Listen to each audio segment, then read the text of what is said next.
मेरा नाम आशीष है। आज हम बात करेंगे मॉडर्न हिस्ट्री पार्ट 13 का। इसमें टोटल 20 क्वेश्चन शामिल किए गए हैं। ये सभी क्वेश्चन एग्जामिनेशन की दृष्टि से काफ़ी महत्वपूर्ण है।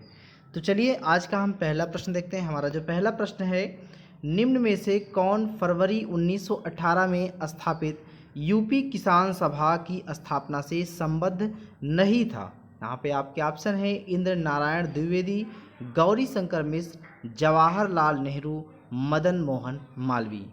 देखिए, अवध में होम रूल लीग आंदोलन के कार्यकर्ता काफ़ी एक्टिव थे। ठीक है, अवध में होम रूल लीग के जो कार्यकर्ता थे वो काफ़ी एक्टिव थे।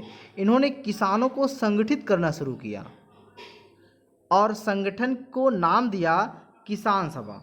क्या नाम दिया? किसान सभा नाम दिया। आगे चलकर फरवरी 1918 में, ठीक है, फरवरी 1918 में इंद्र नारायण द्विवेदी, गौरी शंकर मिश्र और मदन मोहन मालवीय के प्रयासों से यूपी किसान सभा की स्थापना की गई। इसमें जवाहरलाल नेहरू शामिल नहीं थे, इसलिए हमारा आंसर सी हो जाएगा, जवाहरलाल नेहरू। हमारा जो दूसरा क्वेश्चन है, नाई धोबी बंद सामाजिक बायकाट का एक स्वरूप था जो 1919 में किसानों द्वारा प्रतापगढ़ जिले में चलाया गया था। बी है साधुओं द्वारा चलाया गया आंदोलन जिससे निम्न जाति के लोगों का उद्धार हो सके। और तीसरा ऑप्शन है जमींदारों द्वारा गांव के निम्न जातियों के विरुद्ध उठाया गया कदम। और जो चौथा ऑप्शन है निम्न जातियों द्वारा ठेकेदारों के विरुद्ध उठाया गया आंदोलन। देखिए, वर्ष 1919 के अंतिम दिनों में किसानों का जो संगठन था वो खुलकर विद्रोह करने लगा और अवध के प्रतापगढ़ जिले में, यहाँ पे इलाहाबाद के पास में है प्रतापगढ़ जिला, यानी कि अवध के प्रतापगढ़ जिले की एक जागीर में नाई धोबी बंद सामाजिक बहिष्कार एवं संगठित कार्रवाई की पहली घटना थी। इसमें झिंगुरी सिंह, कौन? झिंगुरी सिंह, ठीक है, झिंगुरी सिंह और दुर्गपाल ने इसमें महत्वपूर्ण भूमिका निभाई। लेकिन जल्द ही आंदोलन में एक नया चेहरा उभर सामने आया। वो चेहरा था बाबा रामचंद्र का। किसका? बाबा रामचंद्र का। बाबा रामचंद्र का एक नया चेहरा सामने आया। इन्होंने आंदोलन की बागडोरी नहीं संभाली, अपितु उसे और मजबूत एवं जुझारू बनाया था। बाबा रामचंद्र महाराष्ट्र के ब्राह्मण परिवार के थे। वह वर्ष 1920 के मध्य एक किसान नेता के रूप में उभरे और उन्होंने अवध के किसानों को संगठित करना शुरू किया। उनके अंदर संगठन की अद्भुत क्षमता थी। वर्ष 1920 ईस्वी में इनके ही प्रयासों से, किसके? बाबा रामचंद्र के प्रयासों से ही वर्ष 1920 ईस्वी में प्रतापगढ़ में अवध किसान सभा का गठन हुआ। तो यहाँ पर जो ऑप्शन हमारा होगा, ए ऑप्शन से हो जाएगा, किसानों द्वारा प्रतापगढ़ जिले में चलाया गया था। क्या? नाई धोबी बंद सामाजिक बहिष्कार आंदोलन। ठीक है, चलिए तीसरा क्वेश्चन देखते हैं। तीसरा है हमारा 1936 ईस्वी में लखनऊ में अखिल भारतीय किसान सभा का प्रथम अध्यक्ष किसे चुना गया था? NG रंगा, EMS नंबूद्रिपाद, स्वामी सहजानंद सरस्वती या फिर आचार्य नरेंद्र देव। देखिए, 1936 ईस्वी में लखनऊ में अखिल भारतीय किसान सभा का स्थापना किया गया। ठीक है, पहले इसका नाम था अखिल भारतीय किसान कांग्रेस, इस नाम से स्थापना हुई थी, लेकिन बाद में इसका नाम बदलकर अखिल भारतीय किसान सभा कर दिया गया था। तो अखिल भारतीय किसान सभा के जो पहले अध्यक्ष थे वो स्वामी सहजानंद सरस्वती थे, इसलिए हमारा ऑप्शन यहाँ पर सी सही जाएगा, स्वामी सहजानंद सरस्वती।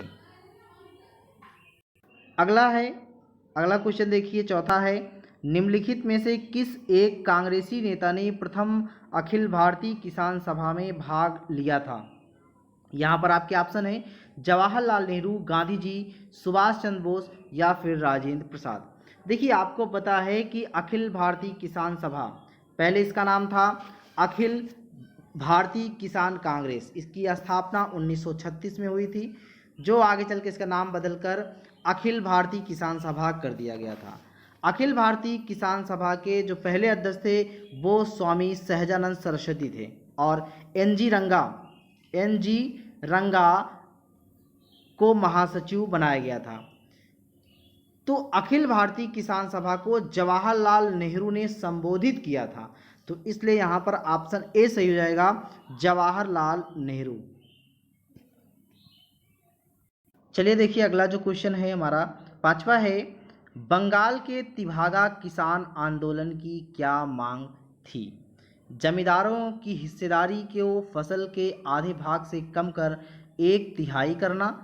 दूसरा ऑप्शन है भूमि का वास्तविक खेतिहर होने के नाते भू स्वामित्व कृषकों को प्रदान करना। तीसरा ऑप्शन है जमींदारी प्रथा का उन्मूलन तथा कृषि दासता का अंत। और चौथा ऑप्शन है कृषकों के समस्त ऋणों को रद्द करना। देखिए जो तिभागा या तेभागा आंदोलन हुआ था वो मुख्यतः बंगाल में केंद्रित था, ठीक है, बंगाल में केंद्रित था। इसकी शुरुआत सितंबर 1946 में हुई थी, सितंबर 1946 में थी। इसकी शुरुआत सर्वप्रथम त्रिपुरा के हसनाबाद से हुई थी। कहाँ पे हुआ था? त्रिपुरा के यहाँ, ठीक है, त्रिपुरा के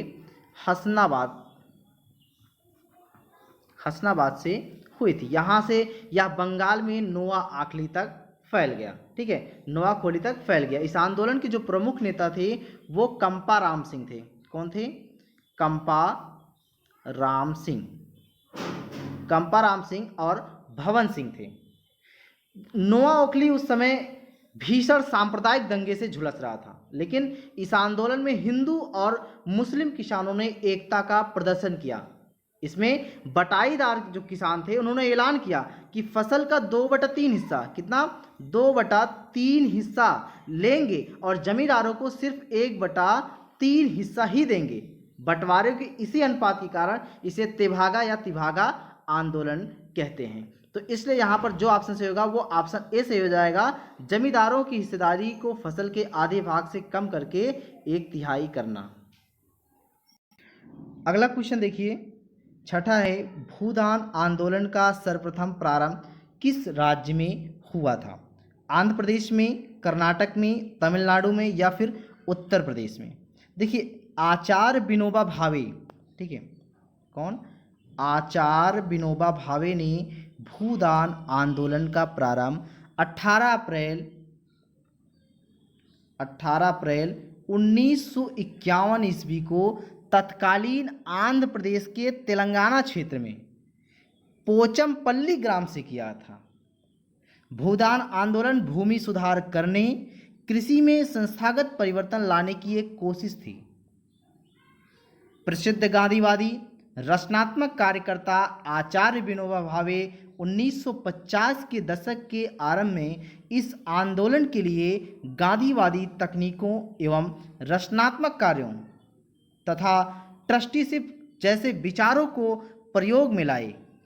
जयप्रकाश नारायण, ध्यान रखना है यहाँ पे, जयप्रकाश नारायण भी सक्रिय राजनीति छोड़कर 1953 ईस्वी में, कब? 1953 ईस्वी में भूदान आंदोलन से जुड़ गए। वर्ष 1955 ईस्वी के अंत तक भूदान आंदोलन ने एक नया रूप धारण कर लिया। वह था ग्रामदान। क्या था? ग्रामदान। ग्रामदान आंदोलन की जो शुरुआत हुई थी वो उड़ीसा में हुई थी और वहाँ पर यह सफल रहा था। तो यहाँ जो हमारा आंसर हो जाएगा ऑप्शन ए सही हो जाएगा, आंध्र प्रदेश में, ठीक है।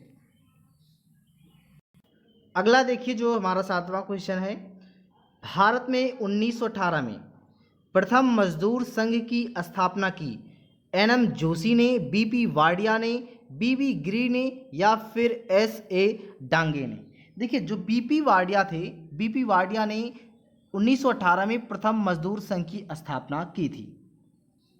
तो मद्रास मजदूर संघ भारत का प्रथम आधुनिक मजदूर संघ संगठन था। तो पहले इसका नाम मद्रास मजदूर संघ था। या भारत का आधुनिक मजदूर संघ संगठन था। ठीक, इसलिए यहां पर बी ऑप्शन सही हो जाएगा, बीपी वाडिया ने। 8वां क्वेश्चन देखिए, निम्नलिखित में से किसने अहमदाबाद टेक्सटाइल लेबर एसोसिएशन की स्थापना की थी? महात्मा गांधी, वल्लभ भाई पटेल, एनएम जोशी, जेबी कृपलानी। यहां पर आपका ए ऑप्शन सही हो जाएगा, महात्मा गांधी ने। ठीक है, महात्मा गांधी ने अहमदाबाद में टेक्सटाइल लेबर एसोसिएशन की स्थापना की थी वर्ष 1918 ईस्वी में। अगला देखिए 9वां question, Bharat trade union congress के पहले अध्यक्ष कौन थे? BT Randive, Satyabhakt, Lala Lajpat Rai, NM Joshi. तो यहाँ पर आपका सी ऑप्शन सही हो जाएगा, लाला लाजपत राय। लाला लाजपत राय भारतीय ट्रेड यूनियन कांग्रेस के पहले अध्यक्ष थे। अब जो भारत ट्रेड यूनियन कांग्रेस है, इसका हिंदी नाम है अखिल भारतीय ट्रेड यूनियन कांग्रेस। इसकी स्थापना एनएम जोशी ने 31 अक्टूबर 1920 ईस्वी को बंबई में किए थे। ठीक है, भारत ट्रेड यूनियन कांग्रेस की जो स्थापना हुई थी वो एनएम जोशी द्वारा हुआ था और 31 अक्टूबर 1920 को मुंबई में। इसकी स्थापना का कारण क्या था? इसकी स्थापना का कारण वर्ष 1919 ईस्वी में अंतर्राष्ट्रीय श्रम संगठन की स्थापना था। इसलिए भारतीय श्रमिक संगठनों ने आपस में संगठित होने का फैसला लिया। इसके जो प्रथम अध्यक्ष थे वो लाला लाजपत राय थे। जो इसके उपाध्यक्ष थे वो जोसेफ बैप्टिस्टा एवं जो महामंत्री थे वो दीवान चमनलाल बजाज थे। इस संगठन का जो पहला विभाजन हुआ था वो 1929 ईस्वी में नागपुर अधिवेशन में हुआ था और इस समय जवाहरलाल नेहरू इसके अध्यक्ष थे। इसलिए हमारा जो ऑप्शन होगा, जो ऑप्शन हो जाएगा वो सी ऑप्शन से हो जाएगा, लाला लाजपत राय। अगला है 10वां क्वेश्चन देखिए, 1940 ईस्वी में रेडिकल डेमोक्रेटिक पार्टी का गठन किसने किया था? इंद्रसेन, एमएन राय, सोमेंद्र नाथ टैगोर या फिर सचिंद्र नाथ सन्याल। तो यहाँ पर ऑप्शन बी सही हो जाएगा, एमएन राय। ठीक है, एमएन राय ने रेडिकल डेमोक्रेटिक पार्टी का गठन 1940 में किया था। अगला देखिए जो क्वेश्चन है हमारा 11वां है, भारतीय स्वतंत्रता संग्राम के दौरान रॉलेट एक्ट ने किस कारण से सार्वजनिक रोष उत्पन्न किया? इसने धर्म की स्वतंत्रता को कम किया, इसने भारतीय परंपरागत शिक्षा को बढ़ाया, इसने लोगों को बिना मुकदमा चलाए जेल भेजने के लिए अधिकृत किया, इसने श्रमिक संघ की गतिविधियों को नियंत्रित किया। तो देखिए जो रॉलेट एक्ट था वो 1919 ईस्वी में आया था। भारत में क्रांतिकारियों के प्रभाव को समाप्त करने के लिए, भारत में जो क्रांतिकारी प्रभाव था उसको समाप्त करने के लिए ब्रिटिश सरकार ने 1917 ईस्वी में, कब? 1917 ईस्वी में सर सिडनी रॉलेट की अध्यक्षता में एक कमेटी नियुक्त की। यह कमेटी यह जांच करने के लिए नियुक्त की गई कि भारत में किस स्तर तक क्रांतिकारी आंदोलन संबंधी षड्यंत्र फैले हुए हैं और इनका मुकाबला करने के लिए किस प्रकार के कानूनों की आवश्यकता है। रॉलेट एक्ट लागू करने का मुख्य कारण यह था कि भारत रक्षा कानून की अवधि समाप्त होने को थी। कमेटी ने 1918 ईस्वी में अपनी रिपोर्ट प्रस्तुत की। कमेटी द्वारा दिए गए सुझावों के आधार पर केंद्रीय विधानमंडल में फरवरी 1919 ईस्वी, ठीक है, फरवरी 1919 ईस्वी में 2 विधेयक लाए गए। कितने? यहाँ पर 2 विधेयक लाए गए, जिनमें एक विधेयक को वापस ले लिया गया, लेकिन जो दूसरा विधेयक था क्रांतिकारी एवं अराजकतावादी अधिनियम को 18 मार्च 1919 ईस्वी को पारित कर दिया गया। इसकी अवधि 3 साल रखी गई। इसे ही रॉलेट एक्ट या काला कानून कहा जाता है। इस विधेयक में यह व्यवस्था की गई थी कि मजिस्ट्रेट किसी भी संदेहास्पद व्यक्ति को गिरफ्तार करके जेल में डाल सकता था, साथ ही उसे निश्चित काल के लिए जेल में रख सकता था। इस प्रकार अपने इस अधिकार के साथ सरकार किसी भी निर्दोष व्यक्ति को दंडित कर सकती थी। इस एक्ट को बिना वकील, बिना अपील तथा बिना दलील का कानून भी कहा गया। इसे काला अधिनियम एवं आतंकवादी अपराध नियम के नाम से भी जाना जाता है। तो इसलिए यहाँ पर हमारा जो ऑप्शन होगा वो ऑप्शन सी से हो जाएगा। इसने लोगों को बिना मुकदमा चलाए जेल भेजने के लिए अधिकृत किया। ठीक, देखिए 12वां क्वेश्चन है, रॉलेट सत्याग्रह के संदर्भ में निम्नलिखित में से कौन सा कथन सही है या है। पहला कथन है, रॉलेट अधिनियम सेडिसन कमेटी की सिफारिश पर आधारित था। दूसरा है, रॉलेट सत्याग्रह में गांधी जी ने होम रूल लीग का उपयोग करने का प्रयास किया। तीसरा कथन है, साइमन कमीशन के आगमन के विरुद्ध हुए प्रदर्शन रॉलेट सत्याग्रह के साथ साथ हुए। नीचे दिए गए कूट का प्रयोग कर सही उत्तर चुनिए। कूट है केवल एक, एक और दो, दो और तीन, या फिर एक, दो और तीन। देखिए रॉलेट एक्ट एक काला कानून है, सभी लोग जानते हैं। रॉलेट एक्ट एक काला कानून है जिसमें किसी भी व्यक्ति को संदेह के आधार पर गिरफ्तार किया जा सकता था। रॉलेट अधिनियम सेडिसन कमेटी की सिफारिश पर आधारित था, इसलिए हमारा जो पहला कथन है वो सही हो जाएगा। इसका गठन भारत में क्रांतिकारी गतिविधियों को दबाने के लिए किया गया था वर्ष 1919 ईस्वी में। ठीक है, 1919 ईस्वी में जब गांधी जी ने रॉलेट एक्ट के खिलाफ सत्याग्रह की अपील की तो वे सभी लोग इसमें शामिल हो गए जिन्हें होम रूल आंदोलन ने राजनीतिक रूप से जागरूक बनाया था। इसलिए आप कथन दो भी सही है। अब यहाँ जो तीसरा कथन है, साइमन कमीशन के आगमन के विरुद्ध हुए प्रदर्शन रॉलेट सत्याग्रह के साथ साथ हुए, तो ये कथन सही नहीं है। क्यों? क्योंकि जो साइमन आयोग था या साइमन कमीशन था वो 3 फरवरी 1928 ईस्वी को भारत आया था। इसके विरोध में सभी प्रमुख नगर या कस्बों में हड़ताल रही और साइमन वापस जाओ या साइमन गो बैक के नारे लगाए गए। तो इसलिए यहाँ पर कथन 1 और 2 सही है, तो इसलिए हमारा ऑप्शन बी सही हो जाएगा। 1 और 2 कथन सही है। ठीक है, हमारा जो अगला क्वेश्चन है 13वां क्वेश्चन देखिए, जब रॉलेट एक्ट पारित हुआ था उस समय भारत का वायसराय कौन था? Lord Irwin, Lord reading, Lord James Ford या फिर लॉर्ड बेविल। देखिए जो लॉर्ड इरविन है उनका जो कार्यकाल था वो था 1926 से 1931 ईस्वी तक, ये लॉर्ड इरविन का कार्यकाल था। जो लॉर्ड रीडिंग का कार्यकाल था वो 1921 से 1926 तक था। और जो लॉर्ड जेम्स फोर्ड है उनका जो कार्यकाल है 1916 से 1921 ईस्वी तक था। और लॉर्ड बेवेल का जो कार्यकाल था वो 1944 से 1947 तक था। ठीक है, फिर से आपको बता रहा हूँ, लॉर्ड इरविन का कार्यकाल 1926 से 1931 तक था। और लॉर्ड रीडिंग का जो कार्यकाल था वो 1921 से 1926 तक था। और लॉर्ड जेम्स फोर्ड का जो कार्यकाल था वो 1916 से 1921 ईस्वी तक था। और लॉर्ड वेवल का जो कार्यकाल था वो 1944 से वो 1947 तक था। अब रॉलेट एक्ट पारित हुआ था 1919 ईस्वी में, तो इसलिए रॉलेट एक्ट जब पारित हुआ था उस समय वर्ष 1919 था और उस समय जो भारत का वायसराय था वो लॉर्ड जेम्स फोर्ड था। इसलिए हमारा सी ऑप्शन से हो जाएगा लॉर्ड जेम्स फोर्ड।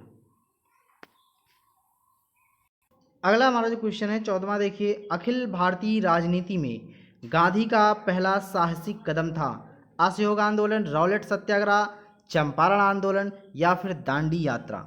देखिए अखिल भारतीय राजनीति में गांधी का पहला साहसिक कदम रॉलेट सत्याग्रह था, या फिर कह सकते हैं रॉलेट एक्ट के विरुद्ध वर्ष 1919 में प्रारंभ सत्याग्रह था।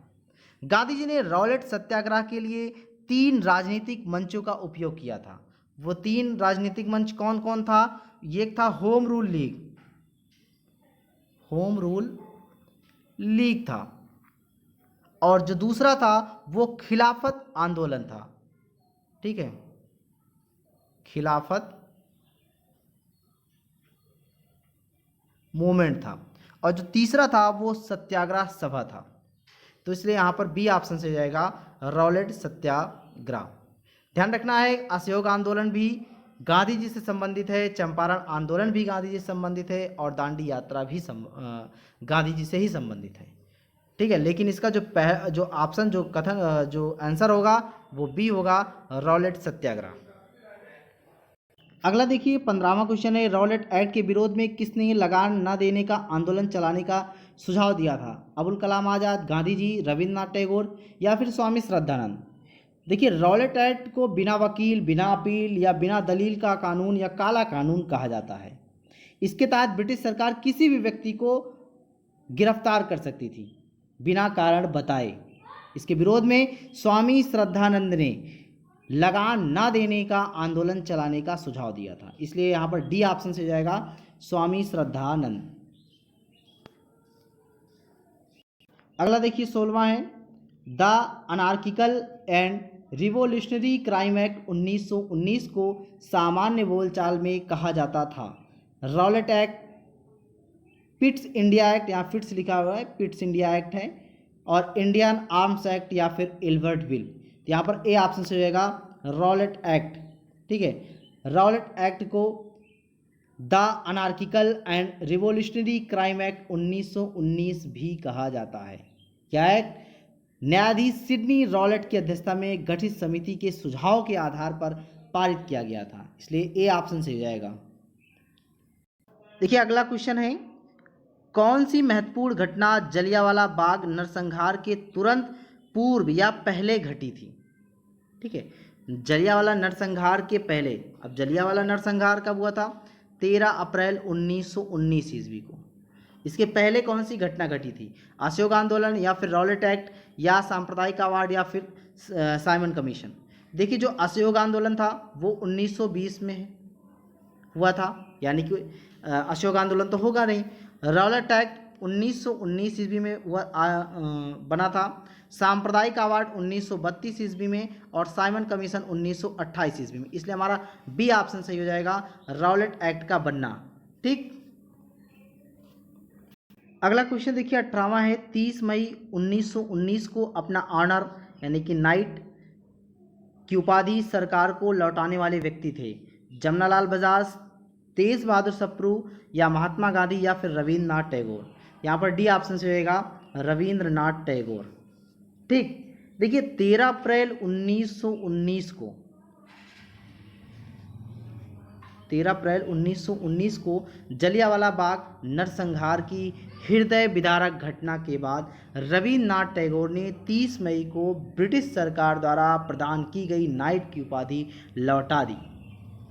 रविन्द्रनाथ टैगोर ने कहा कि समय आ गया है जब सम्मान के तमगे अपमान के बेतुके संदर्भ में हमारे कलंक को सुस्पष्ट कर देते हैं।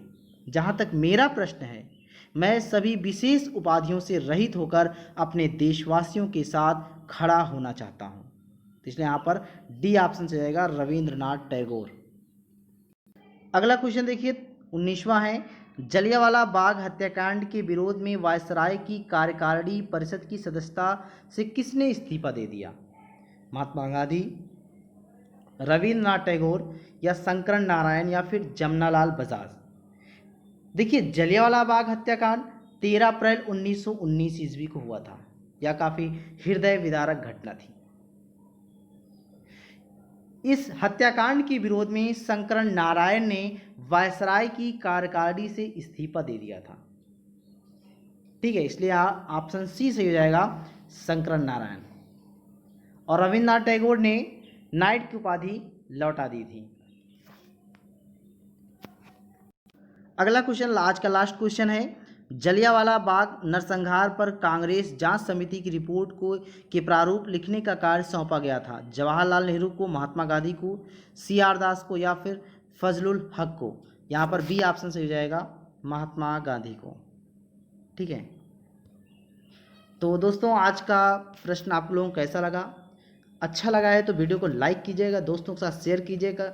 कल फिर मिलते हैं 20 क्वेश्चन के साथ, तब तक के लिए नमस्कार।